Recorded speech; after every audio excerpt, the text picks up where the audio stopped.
আসসালামু আলাইকুম। আজকে আনাগুলো একখান মোরগের একখান রেসিপি শেয়ার করব। আনাগো ভালো লাগলে কইন বুঝছেন নি। এতে চান ভালো করে শুকনো মরিচ লইছি, হেজ লইছি, রসুন লইছি, বেগেটে একখানা তেলের মধ্যে দিয়ে হালকা ভাজি লই হাডা হুতরে একখানা দুই লইম।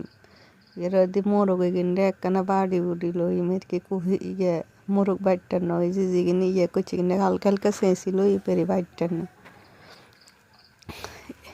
সানিগিন হোটেলের মধ্যে কত টেঁয়া করি না জীবনে আর কি ইয়ে যা এরকম খাই লই জামের টেঁয়া আছে জামের টেঁয়া নষ্ট করিম এই কামে খানার কামে নষ্ট করিম আবার তাবে কিনলে নষ্ট করিম